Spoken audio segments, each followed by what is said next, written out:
Hi guys, I'm David with Media Unlocked, and today we're going to be taking a look at the SL200 WII made by Godox. It is the best light I have ever used under $500, and it may be the best light I've ever used under $1,000.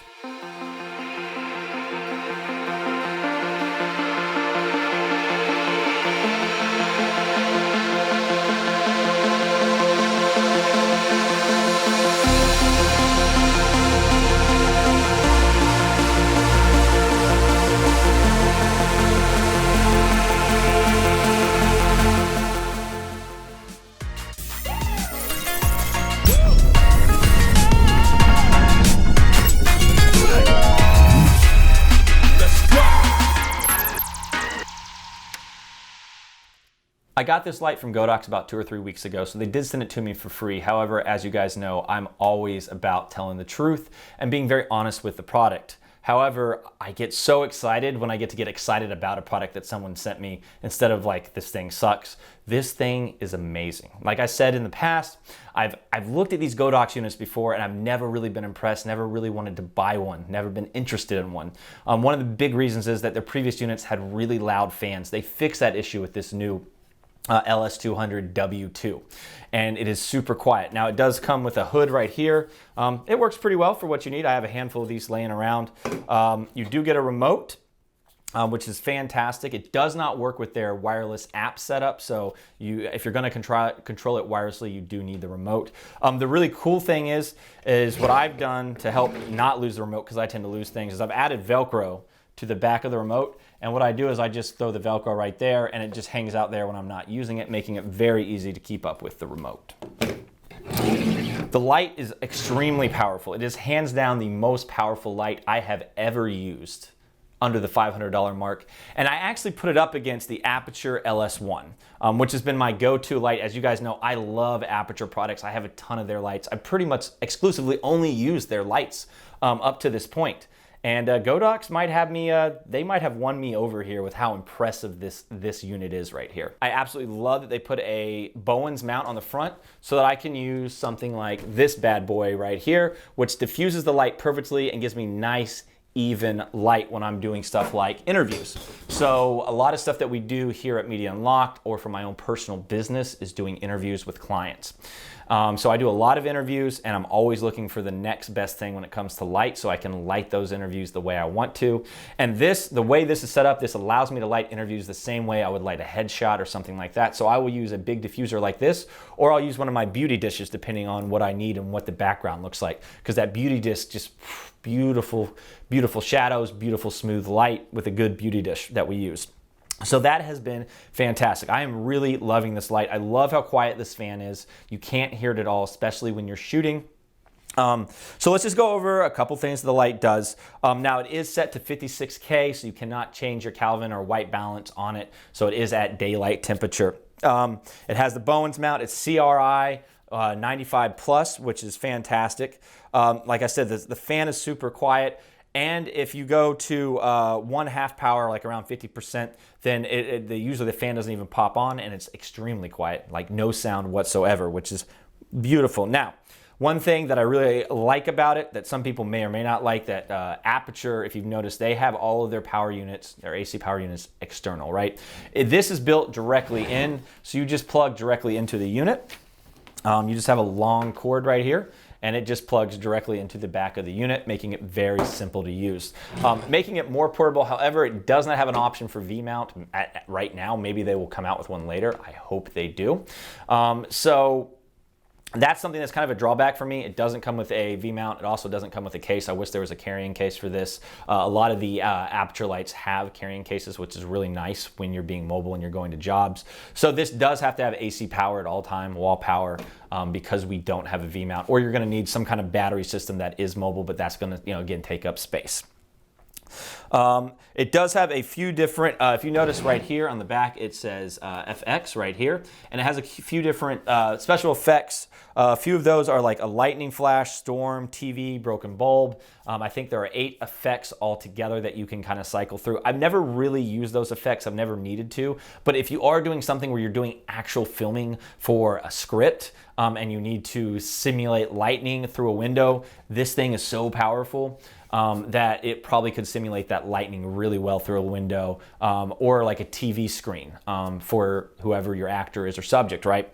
So the the special effects might be great for people that are actually shooting film. As you guys know, I mostly do commercial work, and a lot of that is interviews, really basic commercials where we're not simulating that kind of stuff. But if we need it, we do have that option.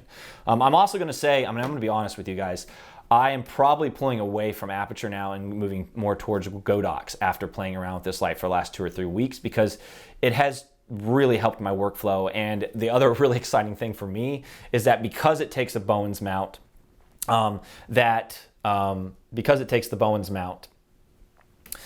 makes it easier because I have so many different modifiers for the Bowens mount that I can put them on the front of here, and so I have a bunch of different options for when I'm shooting. And the other nice thing is that I light a lot of stuff the way I would light my professional photography with strobe lights. I can light that the same exact way with these continuous lights because this thing is so powerful.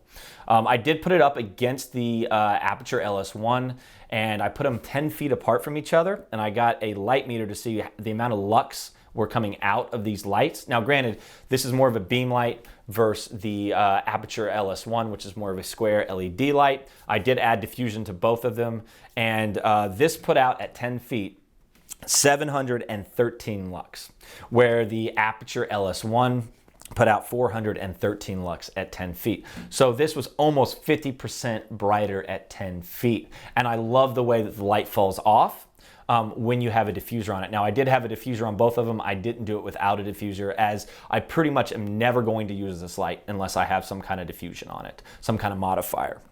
Like I said, it doesn't have a V-mount. Maybe one day they'll have some kind of setup where we could connect a V-mount in. I would love to see a case on this. It would be really nice to have a case that I could carry this in. Right now, I throw it in one of my big lighting bag cases when I have to go on jobs. But as a whole, this thing is amazing. Now there is, for some of their lights, a app that you can control with your phone. That is not an option here, hence why they gave you the remote, and that's why I'm using the remote for everything. The remote, it just changes power, turns it on and off. And I think you can go in and do your special effects as well. This goes from 0 to 100. It is stuck at 56K, so if you do want to change the Kelvin temperature or the white balance or the color temperature, whatever you call it, you'll have to get some kind of diffusion or some kind of piece to put on front of it, some kind of filter to put on front of the light, if you want to change it to like 3200, because it is set at 56K, but most of the shoots that we're doing, we're using 56K anyways.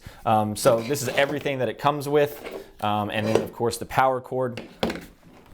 And it's really simple. You just plug in the power cord here.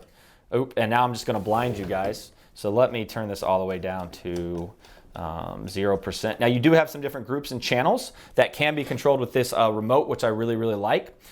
So if you have a handful of these, let's say 5 or 6 for a big shoot, you can use this one of these remotes to control all those different channels and groups, and then change the lighting, as far as how much power you want coming from each one. I wish I had about 4 or 5 more of these because there's so much more I could do with them. I am going to ask Godox and see if they'll send me out a couple of their other new units that they've come out with, so I can test those out because I'm sure I'm going to love them as well. But we'll kind of look at the back here. So as you notice, this is how you do your FX. So if I went and clicked on the FX, I can go through the different effects there. I can hit that, turn it off. This is the amount of power that the light is going to do it. Man, that's warm.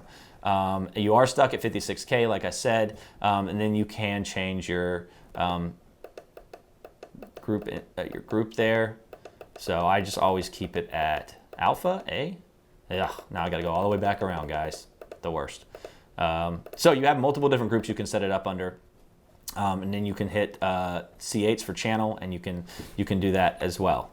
So this thing is super easy to use. You just plug and play and go, and you're getting amazing light. The other big thing, like I said, this thing runs anywhere from $400 to $500 depending on where you're going to buy it. There's a couple places on Amazon that I've seen them as cheap as $425 and as expensive as $480. For $500, hands down, not a better light on the market that I've come across. And I've used a lot of different lights over the years. I have probably, let's see here, 1, 2, 3, 4, 5, 6. We have like 8 or 9 professional lights ranging from really cheap $200 lights to expensive $800-900 lights. Out of all my lights, my Aperture LS1 is probably the most expensive. I think they were, when I got them originally, they were $600 to $800. Granted, Aperture did send them out to me, and I did do some reviews on them. And I think they're a little bit cheaper now, but this thing, like I said, is less than $500, and it blew the Aperture light out of the water. Now, I would love to see like the 120D and that style of light that Aperture does have that also takes the Bowens mount, how this would stack up against it. But again, those are a lot more expensive than this specific model right here. So Godox has found a way to pretty much come up with a really, really amazing piece of equipment at a really reasonable price. I also use the Godox strobes. They're amazing.